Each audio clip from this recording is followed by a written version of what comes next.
Jumpa lagi kita Bapak Ibu. Bismillahirrahmanirrahim. Assalamualaikum warahmatullahi wabarakatuh.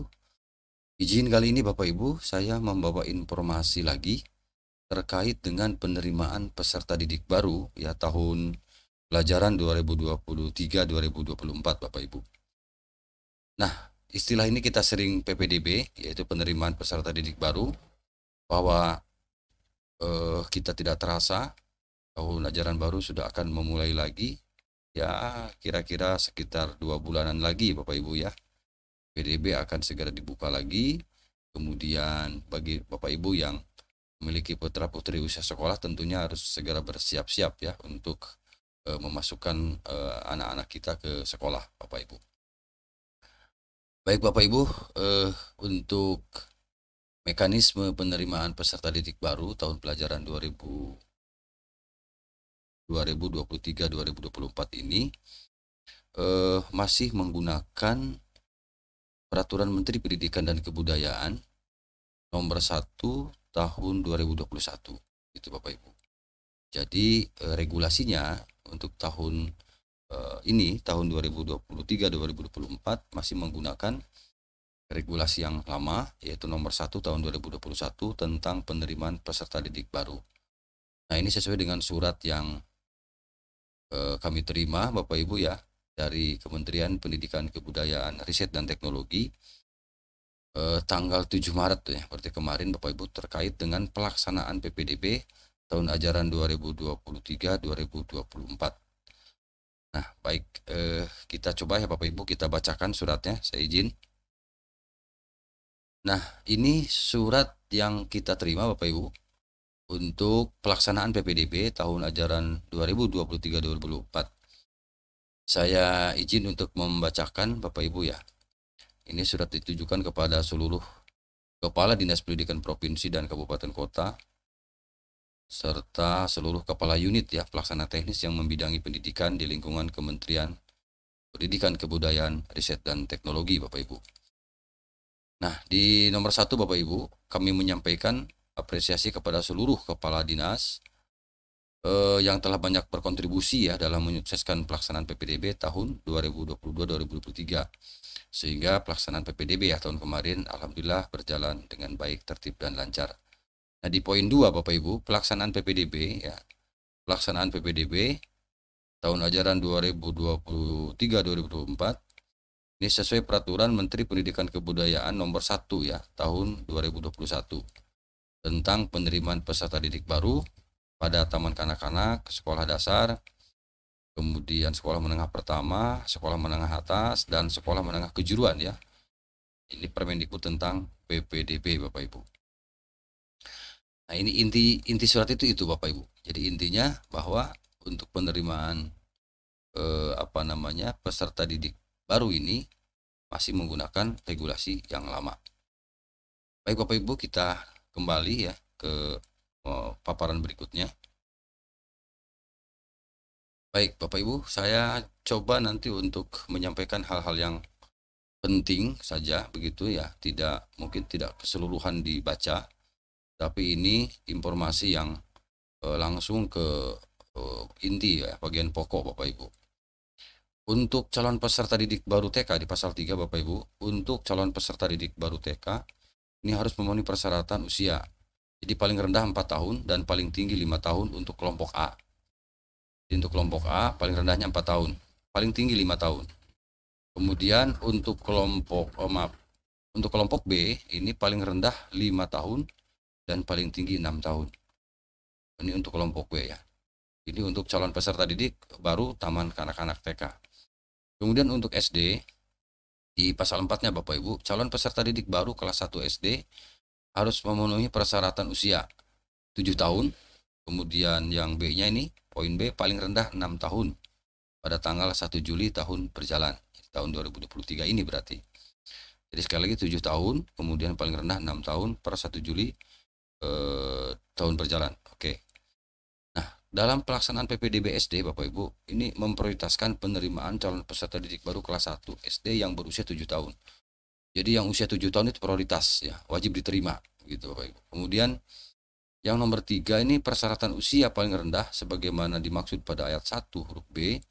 Ini dikecualikan ya, menjadi paling rendah 5 tahun atau 6 bulan. Ya, nah ini jadi paling rendah itu 5 tahun 6 bulan, jadi 5 tahun setengah pada tanggal 1 Juli ya tahun berjalan bagi calon peserta didik yang memiliki.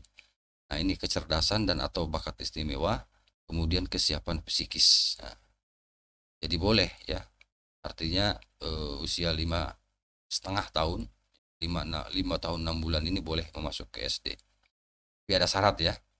Pertama dia memiliki kecerdasan dan atau bakat istimewa, kemudian kesiapan psikis ya, jiwanya siap. Kemudian yang berikutnya calon peserta didik yang memiliki kecerdasan, bakat istimewa dan kesiapan psikis. Nah, ini dibuktikan dengan rekomendasi tertulis ya dari psikolog. Jadi ada bukti tertulis bahwa memang anak tersebut memiliki kesiapan psikis atau kecerdasan yang istimewa bagi anak yang 5,5 tahun. Kemudian dalam hal, nah psikolog profesional sebagaimana dimaksud pada ayat 4 tidak tersedia. Ya, misalnya di pelosok-pelosok itu kan susah sekali ya memanggil psikolog profesional. Maka rekomendasi dapat dilakukan oleh dewan guru ya. Dewan guru sekolah yang bersangkutan. Oke. Kemudian calon peserta didik baru kelas 7. Nah, untuk SMP Bapak Ibu. Untuk SMP ini persyaratannya pertama berusia paling tinggi 15 tahun pada tanggal 1 Juli tahun berjalan. Kemudian telah menyelesaikan kelas 6 SD atau bentuk lain yang sederajat. Oke. Ini syaratnya ya. Kemudian untuk pasal 6-nya calon peserta didik baru kelas 10 nah SMA. Yang ini SMP ya. Nah, pasal 5-nya, pasal 6-nya adalah untuk SMA atau SMK. Nah, ini persyaratannya berusia paling tinggi 21 tahun, paling tinggi. Paling tua lah paling tinggi. Pada tanggal 1 Juli tahun berjalan, kemudian telah menyelesaikan kelas 9, artinya telah lulus dari SMP ya, atau dari paket B misalnya. Kemudian untuk SMK dengan bidang keahlian, program keahlian atau kompetensi keahlian tertentu dapat menetapkan tambahan persyaratan khusus dalam penerimaan peserta didik baru kelas 10. Boleh nanti ada, jika ada nanti tambahan persyaratan silahkan ya untuk SMK. Nah, persyaratan usia sebagaimana dimaksud dalam pasal 3 Bapak Ibu, pasal 4, ya, pasal 5. Nah, ini tentang persyaratan baik itu dari mulai jenjang TK, SD, SMP, SMA, SMK ini dibuktikan dengan pertama akte kelahiran. Nah, di akte kelahiran ini merupakan dokumen negara yang sah sehingga ini bisa nanti dilampirkan pada saat mendaftarkan diri ya di sekolah yang Bapak Ibu tuju gitu ya. Kemudian surat keterangan lahir yang dikeluarkan oleh pihak yang berwenang dan dilegalisir oleh lurah, kepala desa atau pejabat setempat ya yang berwenang sesuai dengan domisili calon peserta didik. Jadi ini ada 2 akte kelahiran, surat keterangan lahir. Mungkin pilihan ya, salah satu boleh mungkin ya. Kemudian persyaratan usia sebagaimana dimaksud pada ayat 1 dikecualikan ya Bapak Ibu. Untuk sekolah dengan kriteria menyelenggarakan pendidikan khusus, menyelenggarakan pendidikan layanan khusus, berada di daerah tertinggal, terdepan, dan terluar atau 3T. Nah ini terkecuali, pengecualian ya. Artinya mungkin saja ini beberapa tidak berlaku ya persyaratan ini untuk tadi ya pengecualian tadi. Misalnya menyelenggarakan pendidikan khusus, menyelenggarakan pendidikan layanan khusus gitu ya. Kemudian berada di daerah tertinggal, terdepan, dan terluar. Oke. Pasal 8 persyaratan sebagaimana dimaksud dalam pasal 5. Kemudian pasal 6 huruf B dibuktikan dengan, nah ini Bapak Ibu. Jika mau melanjutkan ke SMP berarti kan harus sudah lulus dari SD-nya. Ya, jika ingin melanjutkan ke SMA maka harus sudah lulus dari SMP-nya begitu, ya. Nah, maka lampirkan juga. Jadi harus dibuktikan dengan ijazah atau dokumen lain yang menyatakan kelulusan. Jadi untuk yang nomor B ini nanti bisa sekolah mengeluarkan surat keterangan lulus ya. Jadi surat keterangan yang menyatakan bahwa yang bersangkutan memang sudah lulus dari sekolah tersebut begitu ya. Kalau memang ijazahnya bisa kok agak telat ya datangnya. Sehingga apa namanya, tidak bisa dilampirkan pada saat itu, sementara pendaftaran sudah mendesak, maka boleh ya pihak orang tua untuk meminta dokumen lain berbentuk surat keterangan ya yang menyatakan bahwa anak tersebut lulus. Oke.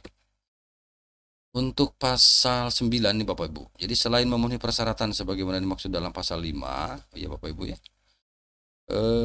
Untuk pasal 5 pasal 6 ya, calon peserta didik baru kelas 7 SMP atau kelas 10 yang berasal dari sekolah di luar negeri harus mendapatkan surat rekomendasi izin belajar.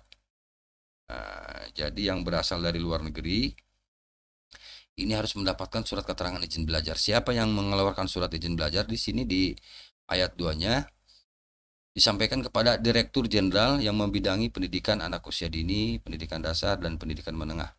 Kemudian yang kedua, Direktur Jenderal yang membidangi pendidikan vokasi untuk calon peserta didik baru SMK. Ya, Bapak Ibu. Jadi untuk SD, SMP, SMA, ini ke Direktorat Jenderal yang membidangi tadi pendidikan anak usia dini, pendidikan dasar, pendidikan menengah. Kemudian yang untuk vokasi, untuk SMK, itu dari Direktur Jenderal yang membidangi vokasi. Oke. Nah, ketentuan sebagaimana dimaksud dalam ketentuan sebagaimana dimaksud pada ayat 1 dan ayat 2 ini berlaku untuk calon peserta didik warga negara Indonesia dan warga negara asing. Oke. Kemudian bagi sekolah yang menerima peserta didik warga negara asing wajib menyelenggarakan matrikulasi ya, matrikulasi pendidikan bahasa Indonesia paling singkat 6 bulan yang diselenggarakan oleh sekolah yang bersangkutan. Ini bagi sekolah yang menerima peserta didik warga negara asing. Wajib ya, wajib menyelenggarakan matrikulasi pendidikan bahasa Indonesia. Barangkali ini untuk penyesuaian ya nanti. Karena belajarnya nanti bahasa pengantarnya mungkin bahasa Indonesia. Kemudian dalam hal sekolah yang menerima peserta didik warga negara asing tidak melaksanakan kewajiban. Nah, nanti saya katakan wajib. Jika tidak menyelenggarakan tadi matrikulasi tadi selama 6 bulan, maka akan dikenai sanksi administratif berupa peringatan tertulis. Oke, itu bab 10. Maaf, pasal 10. Kemudian pasal 12-nya Bapak Ibu, PPDB untuk SD, SMP, dan SMA dilaksanakan melalui jalur pendaftaran. Oke. Nah, jalur pendaftaran PPDB sebagaimana dimaksud pada ayat 1 meliputi ini jalur pendaftarannya: zonasi, afirmasi, perpindahan tugas orang tua atau wali, dan atau prestasi. Jadi tetap masih 4 zona. Zonasi, afirmasi, perpindahan orang tua, prestasi. Nah, untuk pembahasan jalur pendaftaran ini Bapak Ibu, nanti saya akan mencoba nanti dibahas pada video berikutnya. Jadi untuk jalur pendaftaran PPDB, jalur pendaftaran yang 4 ini, apa sih itu zonasi, apa itu afirmasi, perpindahan orang tua seperti apa, prestasinya juga seperti apa, maka nanti saya akan bahas juga di video berikutnya ya, untuk jalur pendaftaran penerimaan peserta didik baru. Demikian yang dapat disampaikan ya secara umum, barangkali begitu Bapak Ibu. Syarat-syarat tadi pendaftaran melalui TK, SD, SMP, SMA, termasuk SMK. Mudah-mudahan informasi ini memberikan manfaat ya, siap-siap bagi yang punya anak Bapak Ibu untuk memasuki masa sekolah. Demikian, semoga bermanfaat. Terima kasih. Assalamualaikum warahmatullahi wabarakatuh.